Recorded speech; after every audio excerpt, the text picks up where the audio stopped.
The good thing about history is that it shows possibilities for what people can do, despite all the terrible things that happen. From time to time in history, people do remarkable things.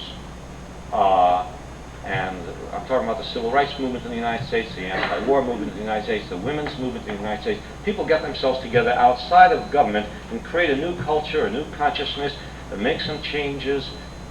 People in other countries, you see it happening in other countries, the changes that take place in other countries as a result of people going outside what the official government does and making their own history. That's democracy. That's what democracy is. And there's a connection between history and democracy. Because without history, you're dependent on what you're told from up above. Without knowing history, you're dependent, and you believe whatever you're told. With some history, you can think for yourself. You can figure things out for yourself. You can do things for yourself. And I believe, in the United States, that time will come soon when American people will form another social movement like the civil rights movement, only bigger, only more important, to do really critical things to turn around the foreign policy of our country from expansion and militarism and spending $300 billion for weapons to using the immense riches of our country to do things for people who need it. I believe that in order to believe the arguments of the administration on why we had to fight in the Gulf, you had to obliterate history. You had to be born yesterday. I don't mean to insult the people who supported it, but I really believe that with some thinking of history, of the history of U.S. foreign policy, one, and of the history of war, with some thinking about both those histories, people would not rush to believe President Bush when he said, we're going into war. Well, he said gave different reasons at different times, you may recall. But the reason that stuck and that became the big reason to save Kuwait, to free Kuwait, right? To help Kuwait, to get him out of Kuwait. A humanitarian thing. You study the history of American foreign policy, even a little, you see the history of what the United States has done in the world to help other countries,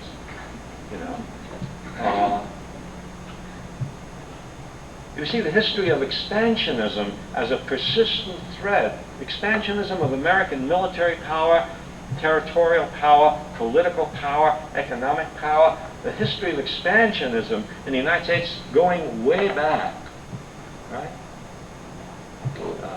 What are those maps on the schoolroom wall called Westward Expansion?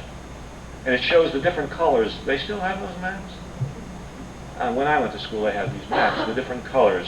They had a different color for the Florida Purchase, a different color for the Louisiana Purchase, a different color for the Mexican Cession, and so on. Westward Expansion. Expansion was like a biological thing. It was like we just expanded.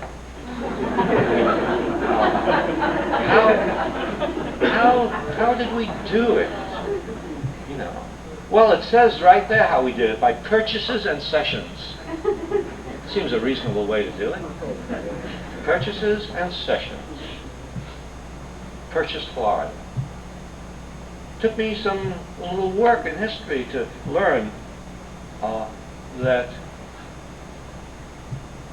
we purchased Florida after Andrew Jackson and his troops went into Florida and killed a number of people. Then Spain decided that we should have Florida. No money actually passed hands in the Florida Purchase. But that was the Florida Purchase. Oh, the Louisiana Purchase, even before that. I remember how proud I was at at that time in school learning, we doubled the size of our country. Wow, fantastic. Now we go from, it's like the game of Monopoly, and you have you get this possessive spirit. Our country is becoming bigger and bigger, and we did it through just a business deal.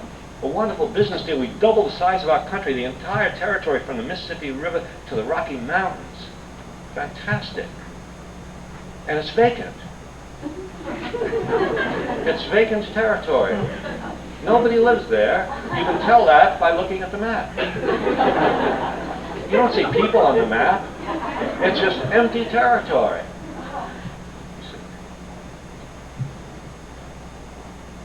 I learned later, I know this seems stupid, it took me a while to realize that, but it did take me a while to realize people lived in the Louisiana territory. Indians who had lived there for a very long time and built up complex civilizations lived in the Louisiana territory. And in order to make the Louisiana territory ours, we had to destroy these Indians. We had to wage war against them. We had to annihilate them. We had to kill their buffalo. We had to reduce their means of livelihood to nothing. We had to kill them or force them, move them from the east of the Mississippi to the west of the Mississippi, move them from the north to the south, finally compress them into what we called Indian Territory in Oklahoma. And finally they had Indian Territory, a piece of Oklahoma, until oil was discovered in Oklahoma. And then that was the end of Indian Territory. Just as the Cherokees in Georgia, they could stay in Georgia until gold was discovered in North Georgia, and then the Cherokees have to go. Let's say, the Louisiana Purchase, so benign, so nice. And the Mexican Cession. Cession, what does that mean? They ceded California to us, and Nevada, Arizona, and Colorado, that whole Southwest, they ceded it to us. Why? Kindness. Mexican hospitality, good neighbor policy. I mean, who knows why a cession is so harmless? I had to read about the Mexican War, how President Polk instigated a war with Mexico. Yes, instigated a war with Mexico, sent troops into a disputed area, and then when an incident takes place, zoom. Polk had planned the war with Mexico before the incident, just as Lyndon Johnson planned the he planned the war against Vietnam before the Gulf of Tonkin episode ever took place in 1964. Just as McKinley planned to take the Philippines before there was an incident in 1901 in the Philippines, which started the military action between the United States Army and the Filipinos. And then we go from, and now we're ocean to ocean, and then we move into the Caribbean. And we go into Cuba like we went into Kuwait to save the Cubans from Spanish rule. A humanitarian effort. So, we expel the Spaniards and we plant ourselves in Cuba. Military bases, corporations, United Fruit, right? The whole works. Cuba is now, it was Spain's, now it's ours. We write the provision in the Cuban Constitution which gives us the right to send troops into Cuba anytime we feel like. And then Puerto Rico's picked up, and the whole Caribbean soon, and Central America, Guatemala, Honduras, and El Salvador, and Nicaragua, and our corporations move in, and the Marines move in, and this is American expansionism. The Panama Canal, Panama, all of that. There's a whole long history. And the Philippines, at the same time, as we pick up Puerto Rico and end the war in Cuba, we decide the Philippines. That's very far away. The Caribbean is close, but the Philippines, now McKinley doesn't know where the Philippines are. The President of the United States has to be told, has to be shown a map. Here, like the AAA has sent him a map, and here are the Philippines. Oh, wow, I thought they were off the coast of San Francisco. No, they're off the coast of China. They're all the way over there. Well, I guess we should take that. God told McKinley to take the Philippines. As he said that. He claimed that's what he said. And I believe him because a president never lied. But this is America expanding, you see. I'd have to go into the whole history of U.S. foreign policy before World War II, after World War II. You know, the dictatorships we've supported, I mean, we're against Saddam Hussein because he's a cruel dictator. We have supported cruel dictators all over Latin America and all over the world since World War II. You mean to say we went to war because Saddam Hussein is a cruel dictator? Or because he committed aggression? Or how many aggressions have we watched take place without doing a thing? How come we watched Turkey invade Cyprus? How come we watched Israel invade Lebanon? How come, and so on. How come we watched ourselves invade Southeast Asia? Aggression. If you knew that whole history, or thought about it a little, maybe you know it, but you don't think about it, how could you believe that President Bush is going into Kuwait because of tremendous compassion for the Kuwaitis? You know, history is important, and in order to get a citizenry to become passive and docile and accept whatever the president says, you have to obliterate history. You have to depend on the lack of history, and the media have to cooperate with you, because the media leave out the history. Media don't deal with history. Now, if television can't educate people about history, what is it good for? I mean, history doesn't belong at all on television?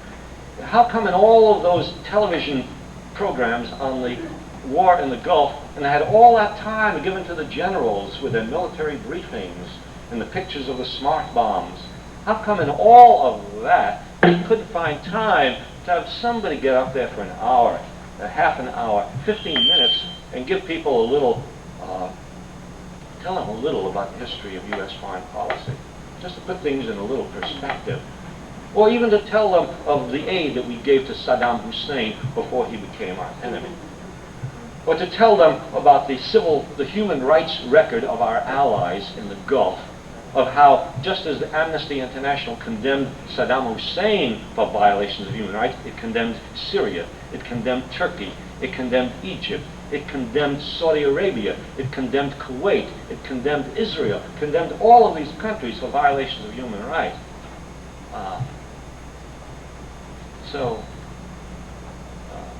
History is a matter of life and death. I mean, knowing history is a matter of life and death. It's a matter of accepting or not accepting something as important, something as critical as going to war. Sure, in the United States, we were lucky this time. Only 200 deaths. But what about the Iraqis? And that too was absent from the scene, absent from television. Just didn't count.